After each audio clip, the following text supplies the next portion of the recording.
I'm Theresa Navarro. I am with POV, the longest running documentary series on American television, and it is my pleasure to be here with Oscar-nominated producer Sue Kim. That still sounds weird to me when I hear it. Firstly, I just wanted to say, thank you for bringing this film to us here in New York, to Doc NYC.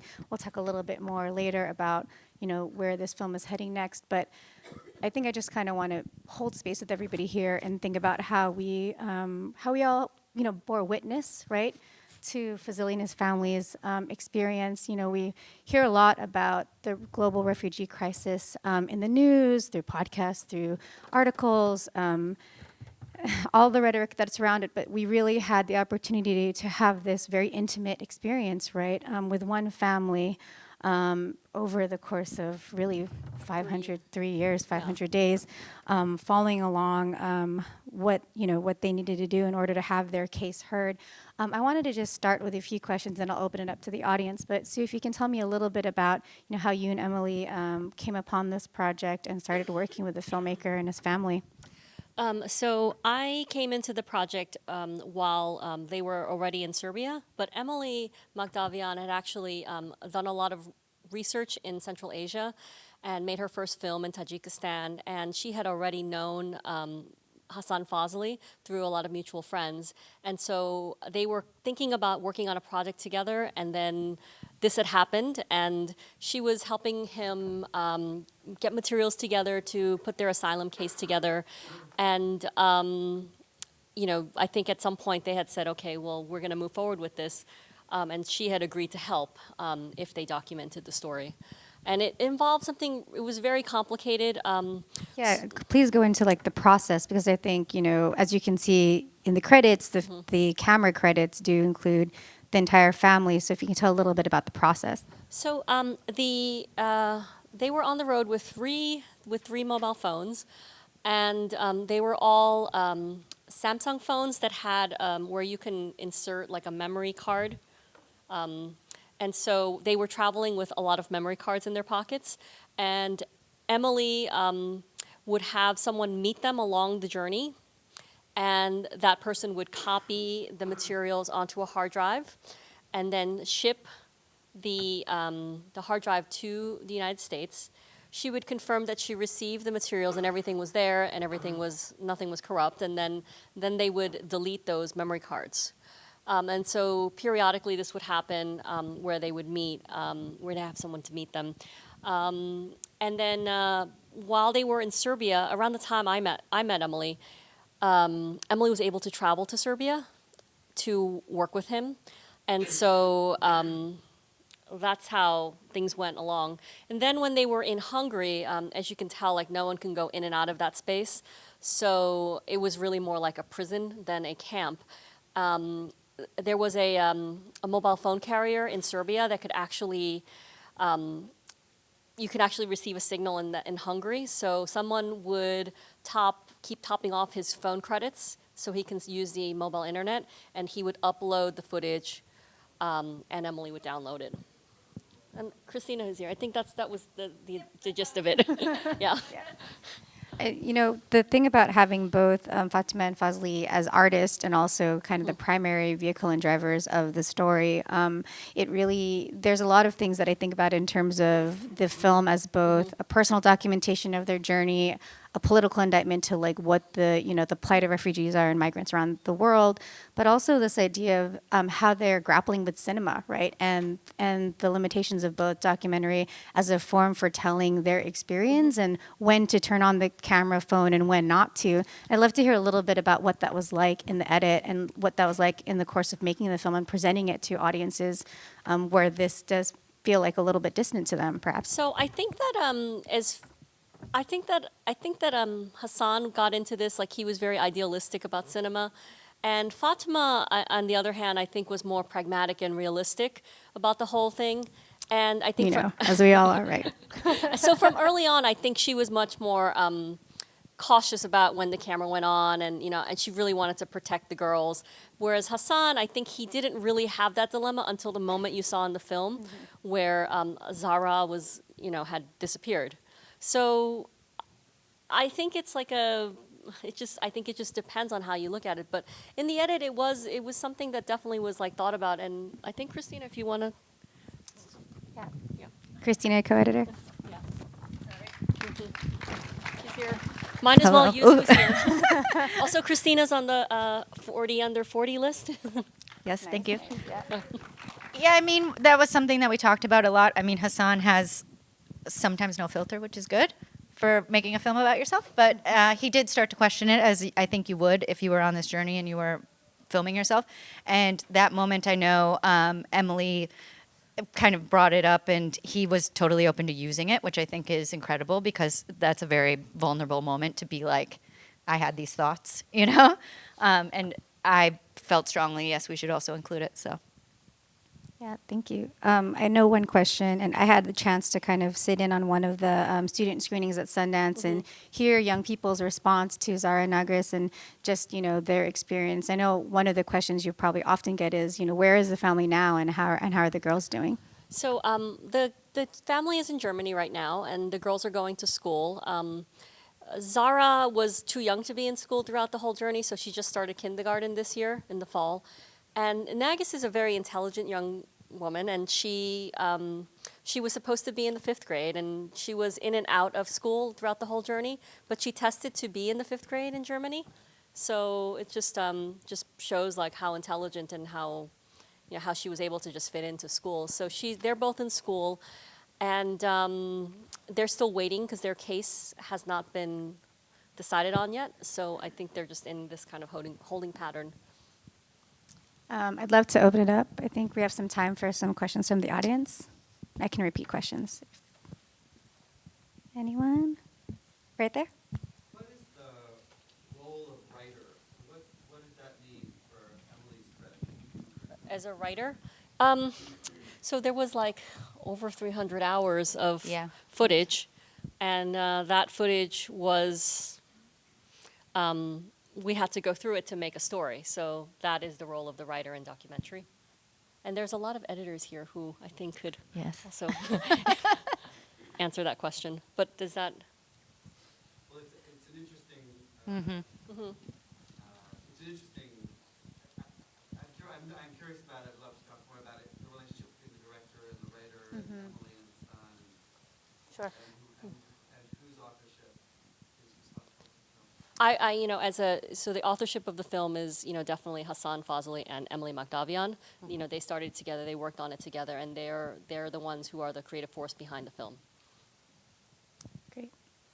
Right here and then behind.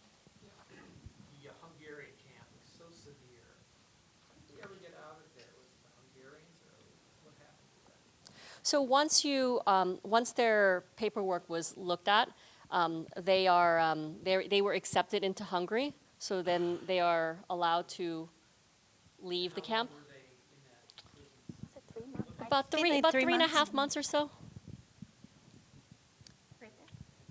So there's a lot of voiceover, and it's very clean, obviously. So when was that recorded, and where, and you know, help and coach them on Oh. So some of the voiceover was recorded when Emily first went over to Serbia, and especially the voiceover with Nagis, that was used because we did not want her to repeat it. But one of the things, sort of as, you know, talking about authorship, I was not comfortable as the producer of the film locking picture and, you know, saying this was over without Hassan's input. So one of the things I did was I organized a trip to Germany, and we all went, including our sound designer, Dan Timmons. And we brought like a kind of a mobile, like sound design, sound recording, like studio with us. And a lot of Hassan's voiceover was recorded over in Germany, and some of it was written again, and, you know, recorded to time. Right there in the back with the glasses. Yep. Did Hassan have any impact or in making the film while you were editing it here? He was there. Were you able to show him cuts of it, and he respond? So We started editing, and there was actually, like, for us as a team, we really wanted to release the film as fast as possible because we felt the story was very important. Um, we would have cuts, and then we would send him Vimeo links, and he'd be able to watch them. And I think, like, depending on where he was in terms of the journey, like, he would be able to provide more feedback or less feedback. But it was very difficult. And so one of the things we did was we hired additional, like, consultants to work with us. Christina was someone, and another consulting editor named Nels. And what we really did was we tried to work in this manner that would get people involved in a way that was very robust and where we can have actually like a creative dialogue around what we were doing. And I think for more or less it was quite successful, would you say? Yeah, for sure. Yeah, I think definitely it's a film that makes you think just as much about process as it does make you think about like what's Yeah. happening and unfolding on screen in terms of as you begin to kind of get through these layers of literally borders, walls, cages, fences that hopefully like unpack or light something up in the audience's mind that's like, how is this footage getting out? What is happening at the same time? So that's a really great question. Right here? Wanted to ask about the ending. Hassan said in the movie that ideally he would love to have ended in a park with the girls, but obviously it ends in media res in Hungary. Why did he choose to stop filming or stop the production? Well, you have to stop sometime. Well, no, also, I think being in Hungary, I think we were actually, we were locking picture around the time he was in Hungary and like was going to be released. Was going to be released from Hungary. So it kind of came as a nice ending point there. And I think that he had, said like he had ideas about like where he would be at the end of the film. And so that's kind of where that came from. Do we have time for right here? So my question's about how did you kind of put both the coming of age story of Nagris and Zahra with the path through immigration and traveling, and were you like conflicted between how much to put of one, or did they kind of naturally? I think they sort of naturally occurred. Yeah. I do think that in some ways, for me, definitely this coming of age story takes precedence in some ways. Like I think because they really, the two girls are I think they're the heart of this film, and that's how you really feel like what this is like. And I think like in our team with POV as we watch the film, it's like that's what I think is the strength of this film is it's a family's experience. And so for some people it's the girls. For me as a mother, I'm looking at Fatima and I'm like, she's the reason they survived. Like straight up, there's somebody in the story that you're going to connect with, and there's elements that I think are really powerful, and I definitely want to get to more questions from the audience. But this idea that as you're watching it and as it's presented to different audiences around the country, there's things that are going to seem so familiar, like a husband and a wife arguing about a compliment to somebody, your child feeling bored, and that's going to feel familiar, but then it's going to be so jarring when you're realizing like what are the circumstances that this particular scene is taking place in, right? So I think that's one of the strengths of the way that this story was depicted and the story was told from both their perspective and how you put it together. The fact that you mentioned that scene where they have that argument, I remember when I first saw it, I said to myself, he shouldn't say that. I saw a lot of heads nodding. Scenes, I think, is the fight. Yeah. And even the fact that they decided to keep it, they decided to film it yeah. as it was going. Right there in the back. So you had like what was it, 360 hours of footage? 300. Yeah, between 300 and 400, yeah. I'm just, with so much going on with this story, with like the trials and tribulations that are happening daily, but also then including the coming age and the tender family moments. I mean, I can't imagine how difficult it was to choose for like still on the cutting room floor. Like, can you talk about that process a little? Like, how you made those decisions about what was going on? Was it difficult, or was it pretty clear? I think the decision was made in the film to make it a film about the family. Yeah, he had shot a lot of stuff also that was like surrounding them, because he was just kind of shooting everything, because he just didn't, sometimes on the journey know, might this be useful? Is this maybe a direction we should go? So he shot a lot. So yeah, I mean, most of us were thinking like, let's stay with the family as much as possible. There were times where we included in earlier cuts maybe some of the stuff outside, but then it became pretty clear that we should just stay with them. They are the core of the story, and particularly Nagis was definitely that core that provided a straight, like just sort of that, like where you can like latch onto a story, and she really provided it. And also I think there's the other thing is that Emily and Hassan were in touch throughout this whole trip, and so things would happen in real time, and she would hear about it, and then she would receive the footage. So she was, I think, in sort of the process, like she was already prepared for what was coming and how to handle. And so she was cutting as the material was coming in. And I think that's time, but we definitely want to make sure that folks have a chance to kind of follow the film, find out, are you guys going to be around? If I'll be people have around, so if questions? you have any questions, let me know, and I'd like to talk about anything, in depth if you have any more questions. And we're really proud to have a role in bringing this film to audiences around the country. We think that this is an important story that needs to be seen far and wide.